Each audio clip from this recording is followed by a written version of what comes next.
네, 오늘 말씀은 주님의 때를 알게 하소서라는 제목으로 하나님 말씀 나눕니다. 우리가 인생을 살아가면서 가장 힘든 일 가운데 하나가 있다면 때를 분별하는 것 같습니다. 어느 때가 가장 좋은 때일까? 어느 때가 하나님께서 허락하신 때일까? 사실 그 때를 잘 분별하지 못하면 아무리 능력이 많아도 아무리 준비를 많이 했어도 실패하는 경우, 타이밍을 맞추지 못해서 그런 경우가 많이 있잖아요. 그래서 어느 때가 하나님이 원하신 그 때이고 타이밍인지를 분별하며 결정하며 선택하는 것은 살아가면서 너무도 중요한 것임은 두말할 나위가 없습니다. 근데 그 성경에 때라고 하는 것은 크게 우리는 때, 시간 그렇게 말하지만 성경에는 두 가지의 개념, 그 이상의 도 있지만 그게 대표적으로 두 가지의 개념의 시간의 때가 있습니다. 첫째로는 크로노스라고 하는 때가 있습니다. 시간, 그러면 우리 시간 쓰지만 크로노스라고 하는 때, 시간으로 그렇게 기입하는데 그건 일반적인 시간을 말해요. 크로노스 때는 그냥 하루, 이틀, 1시간, 2시간, 3시간 모든 사람들에게 일반적으로 주어지는 시간들이 크로노스입니다. 1년 365일이죠. 올해 나이가 어떻게 되세요? 그러면 몇 살입니다. 이렇게 말하는 것은 크로노스로서의 자신의 나이를 이야기하는 것이죠. 연대기적 시간이라고 말할 수 있습니다. 또 하나의 시간은요, 카이로스의 시간이 있습니다. 카이로스. 하나님께서 허락하신 특별한 은혜 속에서의 시간과 때를 말하는 것입니다. 지난주에 제가 오병이어, 시간의 오병이의 기적을 말씀을 나눴는데요. 그것이 바로 카이로스의 은혜로서의 시간을 의미하는 것이죠. 하나님께서 일반적인 크로노스라고 하는 시간 속에 하나님의 로고스, 하나님의 은혜가 임하게 되면, 그러면 그 카이로스의 시간, 크로노스의 시간이 카이로스 시간으로 변화되는 것이죠. 또 다른 말로는 카오스라고도 말하죠. 혼돈. 언젠가 설교 시간에 말씀드렸지만 혼돈과 무질서의 이 카오스의 인생 가운데 또 일상적인 크로노스의 시간 가운데 하나님의 말씀인 로고스가 임하게 되면 그러면 카이로스의 은혜의 시간으로 우리에게 다가오게 되는 것이죠. 하나님의 은혜가 충만한 상태에서 기도를 하면요, 한 10분 기도한 것 같은데 서너 시간이 훌쩍 지나가는 경험 혹시 해보셨는지 몰라요. 하나님의 은혜가 임하면 그렇게 되는 거죠. 크로노스의 1시간이라는 것이 10분이라는 것이 하나님의 은혜가 임함으로 증폭되어 나가는 하나님의 은혜의 시간으로, 능력의 시간으로 그렇게 변환되는 거죠. 인간으로 느껴지는 시간과 하나님의 은혜가 임하는 시간이 전혀 달라지는 것이죠. 또 반대로 10분이면 해결될 수 있는 일인데요, 금방 해결될 수 있는 일인데 이상하게 며칠이 가도 생각이 안 나고 답답하고 어떻게 해야 될지 모르고 방황하고 그런 경험이 있잖아요. 어떻게 결정해야 될까? 근데 나중에 딱 아이디어를 얻고 힌트를 얻고 그럼 되겠구나. 그래서 딱 했는데 금방 순식간에 해결되는 그런 경험들이죠. 바로 이 카이로스의 은혜가 임해서 그래요. 이게 시간의 오병인 거죠. 하나님께서 아무것도 아닌 시간 속에 하나님의 로고스, 말씀의 능력과 하나님의 성령의 은혜가 임하면 순식간에 모든 문제가 풀어지고 해결되고, 그리고 아무것도 아닌 시간이었는데 그것이 놀라운 은혜로 증폭되어서 내 삶 가운데 밀어오는 그런 은혜가 반드시 하나님의 초월적인 은혜가 있는 거죠. 그걸 보고 은혜 받았다, 구원 받았다, 영생을 얻었다 그러는 거죠. 우리가 긴 시간을 아무리 애를 쓰고 노력하고 궁리를 하고 짜고 기다리고 애를 써도 안 되는 일이 하나님의 은혜가 딱 임하기만 하면 그 순간에 내가 나았다, 내가 고침받았다, 이 문제가 해결됐다, 돌아가라. 하나님의 그 말씀이 임할 때 그 말씀의 그 순간에 그것이 내 삶 가운데, 그리고 멀리 떨어져 있는, 지금은 나는 다른 지역에 있지만 가버나움에 있는 그 왕의 신하의 아들이 그 순간에 10시간이나 떨어진 그 시간을 뛰어넘어, 장소를 뛰어넘어 치료되는, 회복되는 그런 역사가 바로 카이로스의 은혜, 그게 시간의 오병이어의 역사죠. 초월적인 하나님의 시간을 넘는 능력의 하나님이시기 때문에 그런 것이죠. 그럼 그때가 언제인가요? 그때가 내게 언제 임할 것인가? 그것이 우리가 기도하고 또 우리가 고민하고 생각하는 것이죠. 에베소서 5장 15절 18절에 이런 말씀이 있습니다. 그런즉 너희가 어떻게 행할지를 자세히 주의하여 지혜 없는 자같이 하지 말고 오직 지혜 있는 자같이 하여 세월을 아끼라. 때가 악하다. 그러므로 어리석은 자가 되지 말고 오직 주의 뜻이 무엇인가 좀 분별하라. 우리 인생 가운데 여기 세월을 아끼라라고 하는 이 말씀은 이 크로노스의 일반적인 시간으로 흘러가는 것을 하나님의 은혜의 시간으로 건져 올리라는 거죠. 그냥 무의미하게 그냥 먹고 마시고 자고 흘러가는 그 인생의 흐름 속에서 하나님을 향하는 하나님의 시간으로 건져 올리는 것이 가장 지혜로운 것이다. 그렇게 건져 올리면 때가 악하기 때문에 그렇게 하면 그것이 세월을 아끼는 것이고 그것이 진정한 하나님이 원하시는 인생의 농축으로 카이로스의 시간으로 함축되어서 내 인생 가운데 열매를 맺게 된다는 거죠. 그 다음에 이런 말씀이 있습니다. 술 취하지 말라. 이런 방탕한 것이니 오직 성령으로 충만함을 받으라. 결국 성령으로 충만한 시간이라야 하나님이 기뻐하는 시간으로 받아들여지게 된다는 것이죠. 그런 사람이 결국 인생을 잘 살았다, 보람있게 살았다, 하나님을 위해 살았다, 하나님이 기뻐하는 삶을 살았다라고 되는 거죠. 짧은 크로노스의 사람이 볼 때 짧은 10년, 20년, 30년의 인생을 살았지만 그 인생 속에서 어떻게 하면 하나님의 말씀에 순종함으로 은혜와 성령과 그런 시간으로 카이로스로 건져 올린 시간이 얼마나 되느냐에 따라서 그 인생은 지혜롭게 산 인생인지 어리석게 산 인생인지를 구별해낼 수 있는 거죠. 그래서 얼마나 많이 살았느냐가 중요한 것이 아니라 크로노스가 얼마나 많으냐가 중요한 것이 아니라 카이로스가 얼마나 되느냐에 따라서 하나님이 기뻐하시느냐 아니하시느냐가 구별되는 것이죠. 오늘 말씀에서도 예수님께서는 하나님의 때를 잘 분별하심으로 크로노스의 시간이 아닌 카이로스의 시간으로 건져 올리시고 하나님의 때를 잘 분별하는 것은 무엇인가를 우리에게 가르쳐주고 계십니다. 1절 말씀을 한번 보십시오.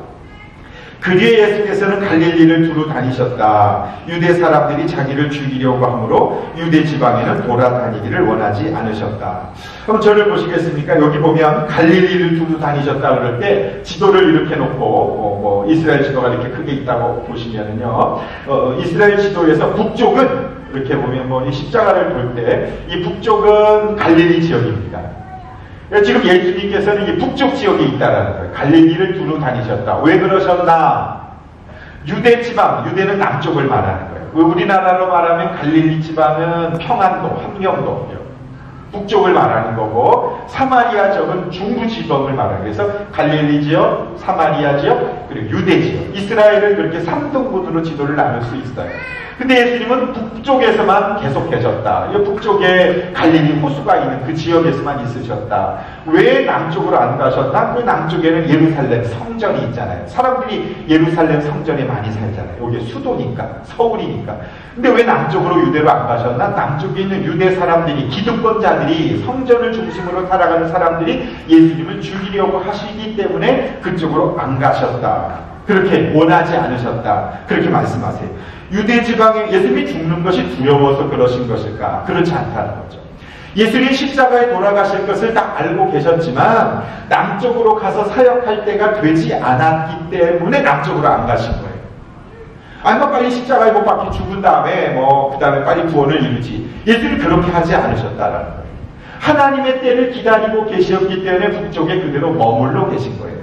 이것을 통해 깨달을 수 있는 것은 우리가 지역을 이동한다거나 어디를 이사를 간다거나 무엇을 선택하기 전에 남쪽으로 가면 사람들이 많이 몰려있는 그리 가면 좋은 일이 있을 것이라는 그 생각은 내 생각이고 하나님이 과연 그 북쪽에서 그쪽으로 가게 하시는 것을 허락하셨나 허락하지 않으셨느냐를 분별하는 게 중요하겠죠. 예수님을 통해서 그것을 배울 수 있어요. 2절에서 4절까지 말씀 한번 보시겠습니까? 우리 다시 한번 2절에서 4절까지 말씀을 한번 읽어주실래요? 시작. 그런데 유대 사람의 명절인 초막절이 가까워지니 예수의 형제들이 예수께 말하였다. 형님은 여기에서 떠나 유대로 가셔서 거기에 있는 형님의 제자들도 형님이 하는 일을 보게 하십시오. 알려지기를 바라면서 숨어서 일하는 사람은 없습니다. 형님이 이런 일을 하는 바에는 자기를 세상에 드러내십시오. 아멘. 동생들이 이렇게 말한 거예요. 이 갈릴리 북쪽에서 이제 성공했잖아요. 오병이의 기적도 일으키고 병든 사람도 고치고 많은 사람들이 예수님께 말씀을 들으러 오는 몰려오는 그런 성공을 했으니까 이 총구석에서 이렇게만 하지 말고 사람들이 많이 있는 저 남쪽 유대 지방에 가서 거기 사람들도 많이 있으니까 그리고 2절 말씀을 보니까 유대 사람의 명절인 초막절이 가까워온다 그러잖아요. 명절이 되면 사람들이 많이 몰리는데 보통은 2만 3만이 그 예루살렘 지역에 있는 유대 지방의 사람의 인구였는데 초막절이나 6월절 1월 이스라엘의 명절이 되면 200만 명에서 3만 명 정도로 인구가 증폭된답니다. 그래서 사람들이 많이 오니까 이왕이면 시골 촌동네에 있지 말고 사람들이 많이 있는 도시에 가서 좀 번듯하게 멋있게 활동하고 사역하면 좋지 않겠습니까? 라고 동생들이 형한테 얘기했다라는 것이죠. 메뚜기도 한철인데 한참 잘 나갈 때 좀 그렇게 하면 좋지 않겠습니까? 정치적으로 좀 이렇게 좀 우월하게 되면 영향력을 행사하면 사람들이 지금 예수님 막 따라오니까 그러면 더 큰 기득권과 영향력을 행사할 수 있지 않습니까? 라는 제안이겠죠. 자기들에게도 어떤 도움이 있기 때문에 그렇게 하지 않았겠습니까? 우리가 그런 경우들이 좀 많이 있죠. 사업이 잘 될 때 이 기세를 몰아서 조금 더 사업을 확장시켜 나가서 더 많은 돈을 좀 벌면 좋지 않겠습니까? 일할 수 있는 시간도 제한되어 있으니까 지금이 타이밍 아닙니까? 라고 그때와 그 타이밍을 내가 결정하고 움직이려 할 때가 얼마나 많이 있습니까? 야고보서 4장 13절에도 그러한 사람의 잘못된 것을 이렇게 기록을 하고 있는데요. 생명에서 성경 공부하신 분들은 들으셨겠지만 제가 한번 야고보서 4장 13절에서 15절 말씀을 한번 읽어보겠습니다. 오늘이나 내일 어느 도시에 가서 1년 동안 기간을 정했습니다. 오늘이라는 시간을 정하고 도시를 정했습니다. 거기에서 지내면 장사하여 돈을 벌겠다 하는 사람들이요. 들으십시오. 장사해서 돈 번다. 비즈니스 하겠다는 계획을 세운 거예요. 근데 여러분은 내일 일을 알지 못합니다. 여러분의 생명이 무엇입니까? 여러분은 잠깐 나타났다가 사라져버리는 안개에 지나지 않습니다. 그렇게 계획하는 사람에게 지금 얘기하고 있는 거예요. 너가 그렇게 좋은 계획을 세웠다 할지라도 안개와 같은 너희 인생 아니냐? 도리어 여러분은 이렇게 말해야 할 것입니다. 주님께서 원하시면 우리가 살 것이고 또 이런 일이나 저런 일을 할 수 있을 겁니다. 라고 말해야 되는데 마치 인생의 주인이 나인 것처럼 내 마음대로 1년 후에 2년 후에 내가 이런 사업해서 이런 계획을 해서 이렇게 살면 내가 돈 많이 벌을 수 있어 라고 하는 그 계획이 과연 옳은 일이냐라는 거죠. 돈 번다는 것을 문제 삼는 것이 아니라 너의 인생이 주인이 너인 것처럼 착각하고 살아가는 것에 대해서 이야기하고 있는 거예요. 너 내일 살 수 있다는 보장이 너에게 있느냐? 오히려 주님께서 원하신다면 살 수 있습니다 라고 말해야 된다는 거죠. 하나님이 나에게 내일을 주시면 내가 살 수 있는 것이지 하나님이 나에게 내일을 주시지 아니하면 살 수 없습니다. 이 일을 계획하고 있지만 이런 일 저런 일도 하나님이 허락해 주셔야 할 수 있습니다 라고 내 인생의 주인이 하나님이십니다 라고 말해야 되는데 너는 그것을 알면서도 그렇게 말하지 않는 그것이 죄다. 야고보서 4장은 그렇게 증거하고 있는 것이죠. 그런데 왜 예수님의 동생은 예수님 형님에게 이렇게 얘기한 것일까요? 5절 말씀에 괄호 안에 이렇게 있어요. 예수의 형제들까지도 예수를 믿지 않았기 때문이다. 그러니까 왜 그렇게 예수님께 권면을 했느냐 하면 예수님을 하나님의 아들 메시아로 믿지 않았기 때문에 자신의 욕망의 때를 따라 살아갈 것을 요구했다는 것을 알 수 있습니다. 오늘 우리도 그렇지 않습니까? 내 인생의 주인이 나인 것처럼 생각할 때 우리는 내가 계획을 세우고 내 계획에 따라 움직이려고 할 때가 참 많이 있습니다.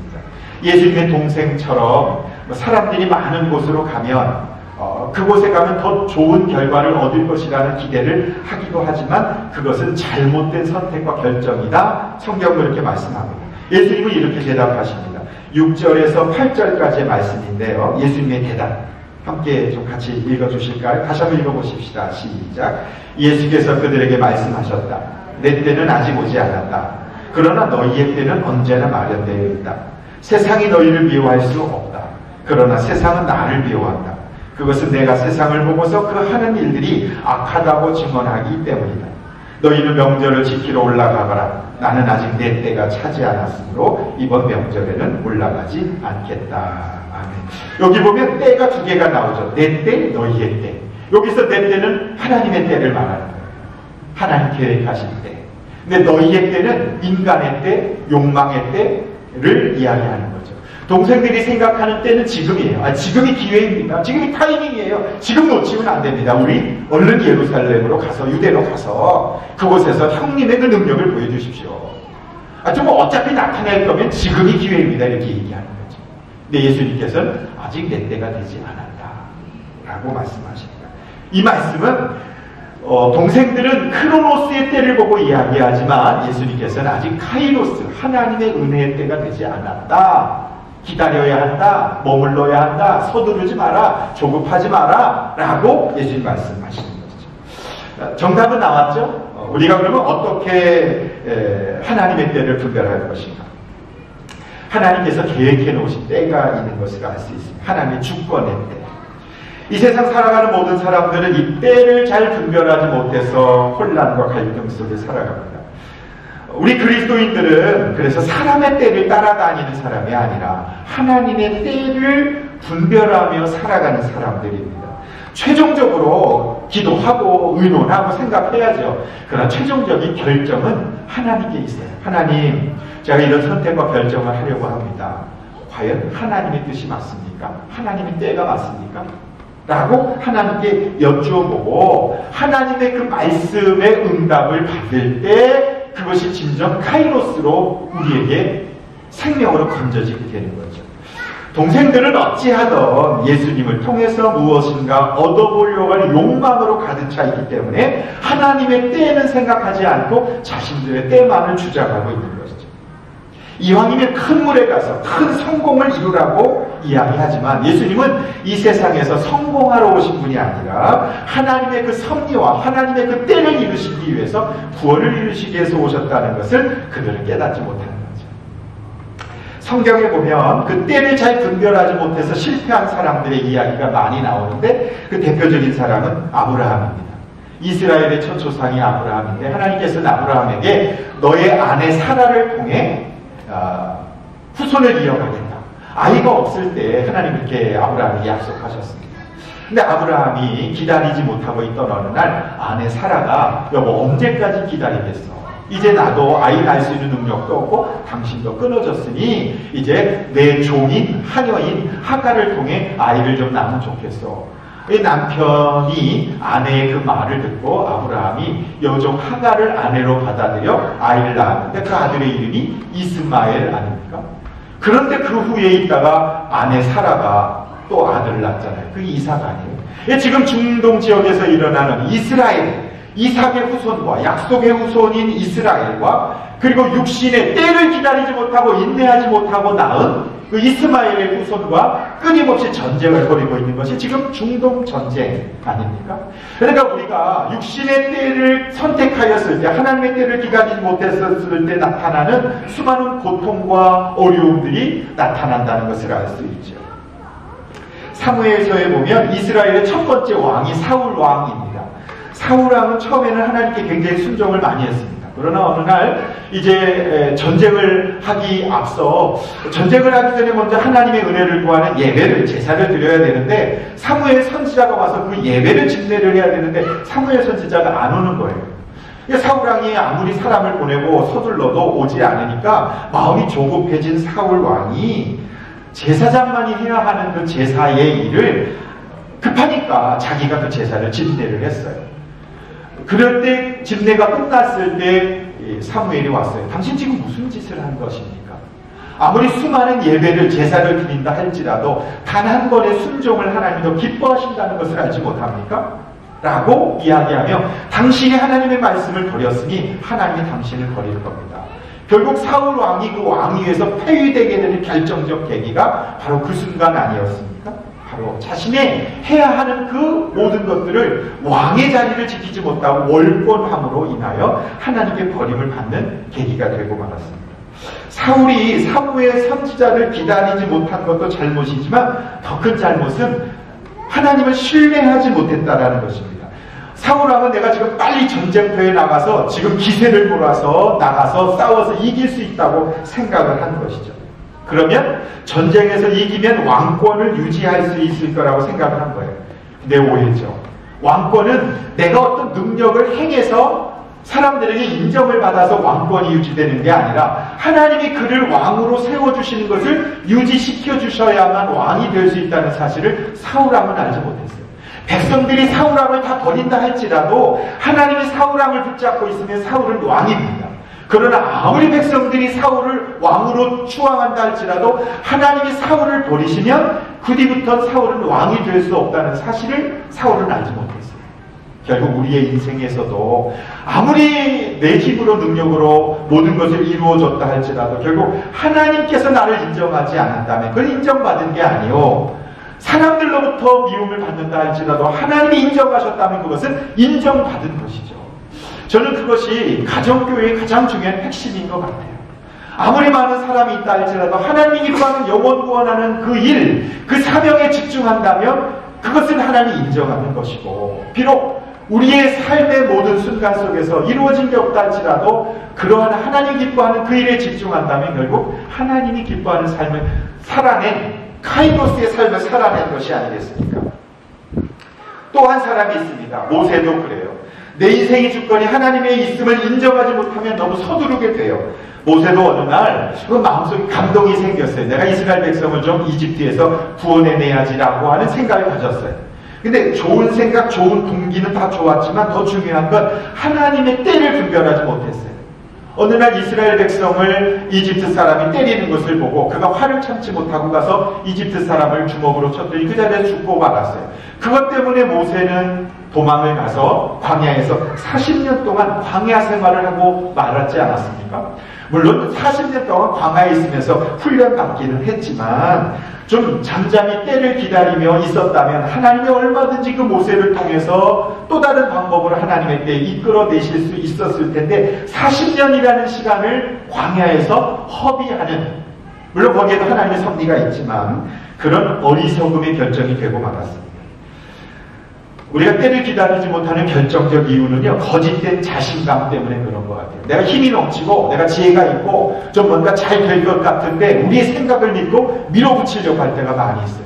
그러면 하나님의 때를 기다리지 못하고 인간적인 때에 맞추어 움직이려고 하는, 그러다 보면 더 큰 실패를 경험할 때가 많이 있습니다. 하나님을 신뢰한다면 하나님의 때를 기다릴 수 있어야 합니다. 제가 이 설교 준비하면서 제가 많은 은혜를 받았어요. 제가 제 성격이 이렇게 많이 급하고 뭔가 빨리 서둘러서 이루어내려고 하는 경향성이 본질적으로 좀 많거든요. 뭐 그게 장점이기도 하지만 또 하나의 단점은 하나님의 때를 기다리고 인내하는 것이 가장 부족한 것이 저에게 있는 부분인데, 예수님께서도 얼마든지 남유다로 가셔서 예루살렘에 가서 많은 영혼을 구원할 수 있었지만 예수님께서는 갈릴리 북쪽에서 때를 기다리는 내 때까지가 안 되었다. 하나님의 때까지가 안 되었다. 참고 잠잠히 기다려라.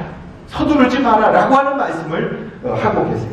그래서 기다린다는 것은 뭘까? 기다린다는 것은 내가 하는 인생의 가치관과 방식과 하나님이 해내어 나가시는 가치관과 방식을 구별하는 능력의 시간이 기다림인 것 같아요. 내가 할 수 없는 것은 하나님께 맡기고 내가 할 수 있는 것만 하면서 해나가는 거죠. 철저하게 기다릴 때는 수동태로 살아야 된다. 제가 설교를 준비하면서 부산 수영여교회 이규현 목사님께서 설교한 그 내용의 일부를 제가 한번 좀 읽어드릴 테니까 한번 들어보십시오. 기다릴 때에는 철저하게 수동태로 살아야 합니다. 예수님이 십자가에서 처형을 당하시는 순간을 보면 예수님은 하나님의 아들이시고 만왕의 왕이셨지만 철저히 수동태가 되셨습니다. 악인들에 의해 빌라도의 재판정에 끌려다니는 모습은 자신을 그대로 내어놓으신 철저한 수동태였습니다. 당신의 의도와 생각을 다 내려놓으시고 아버지의 뜻대로 자신의 몸을 완전히 내어놓으셨습니다. 하나님의 정하셔 놓으신 그 때를 기다리셨습니다. 우리가 아무리 발버둥 쳐도 안 되지만 하나님의 때가 되면 저절로 이루어집니다. 응답 됩니까? 하나님의 때가 돼야 응답이 되죠. 초신자 때는 금방금방 기도가 응답되는 것 같을 때가 있어요. 근데 신앙생활 오래 하면 기다려야 될 때가 참 많이 있어요. 그 기다림의 시간을 통해서 하나님 무엇을 가르치십니까? 나를 훈련해 나가시는 거예요. 나를 연단하시는 거예요. 그래서 신앙훈련이란 다른 게 아니라 하나님을 믿고 기다리는 것 같아요. 참고 인내하며. 그래서 큰 은혜일수록, 큰 카이로스의 은혜일수록 기다림의 시간이 길어지는 것이 맞는 것 같아요. 어떤 상황 속에서 하나님 물으세요. 너는 정말 나를 신뢰하느냐? 예. 그럼 기다릴 수 있느냐? 아브라함도 그렇게 기다리게 하셨어요. 우리 너무 조급한 것 같아요. 죄송합니다. 저는 너무 조급한 것 같아요. 너무 조급하게 답답할 정도로 느리고 지루한 시간이 계속될 때 하나님 얼마나 더 기다려야 됩니까? 하나님 언제까지 기다려야 합니까? 라고 절규할 때가 있습니다. 그러나 하나님의 그 정하신 때를 참고 인내하며 기다리라고 하십니다. 지난주에 최보선 자매님 전화를 드렸어요. 얼마나 힘드세요? 그랬더니 최보선 자매님이 하시는 말씀이 참 너무 감동이 되고 눈물이 나더라고요. 아니에요 목사님, 너무 감사해요. 저에게 이런 시간이 없었다면 어떻게 하나님을 깊이 만날 수 있겠습니까? 그것도 짧은 시간도 아니고 너무 긴 시간에 아이는 임신한 상태에서 약을 드시지도 못하고 그것을 온몸으로 견뎌내야 하는 그 시간을 오히려 받아들이며 제가 어떻게 하면 이런 상황이 아니면 어떻게 하나님을 제가 이렇게 교만한데 그렇게 기다릴 수 있겠어요? 오페라 가수로 무대에 서서 노래하는 그 화려한 무대 옷을 입고 그렇게 노래하던 그런 사람이 그렇게 방 안에서 나오지도 못하고 그런 상황 속에서 오히려 더 하나님을 깊이 만나는 기다림의 시간을 카이로스로 엮어내고 있다는 것이 얼마나 큰 감동이 되는지 모르겠어요. 사랑하는 여러분, 우리가 우리의 시간을 우리 마음대로 조작하려거나 조정하려고 하지 말아야 돼요. 하나님 맞춘 시간이 있으니까 그때를 기다려야 되지. 그것을 내가 마음대로 시간을 돌리려고 시계를 돌리려고 하면 문제가 만들어지는 것 같아요. 하나님이 반드시 하나님의 때 역사해 주신 것을 기다렸으면 좋겠어요. 또 우리에게 일어나는 모든 사건과 상황은 그냥 일어나는 게 아닙니다. 이해할 수 없는 그 고난 바깥에는 내 인생 속에 있는 그 고난 바깥에는 하나님의 시계가 움직이고 있고 하나님의 카이로스의 은혜가 언젠가는 나타나게 될 것이다.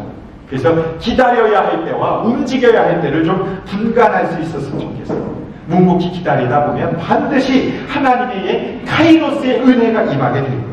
목장이 잘 될 때 하는 것은 누구나 할 수 있어요. 아니 사람 잘 모이고 목원들 말 잘 듣고 순종 잘하고 하는 목장은 얼마든지 할 수 있죠. 기다릴 필요가 없죠. 그러나 안 될 때, 무너질 때, 힘들 때, 이래도 안 되고 저래도 안 될 때 하나님 좀 어떻게 하면 좋겠습니까? 라고 매달리는 그 시간을 통해 하나님 나를 만들어가고 있다는 거죠. 그 기다림의 시간이 오히려 카이로스의 은혜가 임할 때 순식간에 하나님께서 역사하시면 긴 기다림의 시간 이후에 하나님 놀라운 역사가 반드시 나타나게 될 것이라는 것을 제가 이번 컨퍼런스에 가서 절실히 깨닫고 왔어요. 17년을 기다렸대요. 17년. 그러면서 목장이 안 되고 이거 해도 안 되고 저거 해도 안 되고 근데 순식간에 하나님이 1, 2년 만에 짧은 시간 만에 하나님이 그렇게 불신자가 막 폭발적으로 VIP를 품고 그 17년 동안 움직이지 않던 성도들이 주변에 있는 VIP를 품고 기도하며 그렇게 하나의 열매를 맺었다라는 것 간증 그리고 치유와 회복의 은혜가 나타난다는 것을 들으면서 기다림이 길수록 하나님의 카이로스의 은혜는 더 증폭될 수 있겠구나 초월적 은혜는 클 수 있겠구나를 깨닫게 되었습니다. 기다리는 동안에 내가 하는 일상의 일이 의미 없어 보일 때가 있습니다. 내 생각대로 안 될 때, 거꾸로 가는 것 같이 될 때, 멈춰있는 것 같은 순간 속에서도 그 크로노스의 지루한 시간 가운데서도 하나님의 카이로스의 은혜는 움직이고 있다는 것을 기억하시면서 지루하고 몸이 건조한 일상의 삶을 계속해서 끊임없이 해나가는 것이 중요한 것 같아요. 다니고 싶지 않은 그 직장에 끝까지 가보는 것. 아이들은 학교에 공부할 마음이 없지만 끝까지 그 학교에 출석하는 것, 봉사를 하든 사역하든 하던 일이 열매가 없다 할지라도 끊임없이 그 자리에 가는 것, 새벽 기도를 하는 사람이라면 꾸준히 그 새벽의 자리를 지키는 것, 기도 응답이 되지 않아서 가슴이 답답하고 냉랭하고 믿음이 식어져가는 그런 상황 속에서라도 주일 예배의 자리를 끝까지 지켜나가는 것, 그럴 때 그 크로노스의 그 무미건조한 시간들 속에서 하나님의 어느 순간 카이로스의 은혜가 임할 것이다 라는 것이죠. 사랑하는 성도 여러분, 한순간에 하나님의 은혜가 임하는 것은 아니라 참고 인내하며 견디는 사람에게 임한다고 믿습니다. 그 모든 조급함이나 서두름이나 내 생각으로 하려고 하는 남쪽으로 얼른 가십시오라고 하는 동생들의 말을 거절하시고 하나님의 때를 기다리셨던 그 예수님과 같이 하나님의 때를 분별하면서 인내하며 유혹이 흔들리지 말고 묵묵히 일상적 신앙의 삶을 꾸준히 해나갈 때 반드시 하나님의 은혜가 우리 가운데 임하게 될 줄로 믿습니다. 그런 은혜가 있기를 주의 이름으로 축원합니다. 기도하시겠습니다. 살아계신 하나님, 우리의 삶 가운데 기다려야 하는 것들이 참 많이 있습니다. 끝까지 참고 인내하며 견디며 기다릴 때 하나님의 카이로스의 은혜가 임하셔서 우리 모든 성도들의 삶 가운데 내가 애써온 그 시간의 몸부림 넘어 하나님의 초월적 은혜가 어느 순식간에 임함으로 하나님께 영광을 돌리며 살아가는 우리 모두 되게 하여 주옵소서. 예수님의 이름으로 간절히 기도하옵나이다.